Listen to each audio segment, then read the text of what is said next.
Sanayin mo yung sarili mo na mag-isa, para kahit walang nandyan para sa'yo, kaya mo. Kasi sa huli, sarili mo lang talaga ang maaasahan mo. Hindi mo kontrolado kung sino ang mananatili o aalis, pero hawak mo kung paano ka tatayo kahit ilang beses kang iwan. Hindi ibig sabihin nito na isasara mo na ang puso mo sa lahat. Ang ibig sabihin lang, buo ka na kahit mag-isa.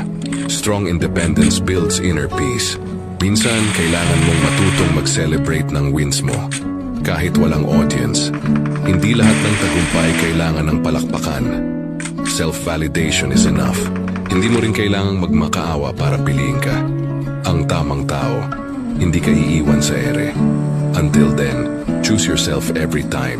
Kapag sanay ka na sa sarili mong kasama, hindi ka madaling matitinag. Wala kang takot mawala ang hindi naman sigurado. Confidence grows when you stop depending on others for happiness. Sa huli, ang tunay na lakas ay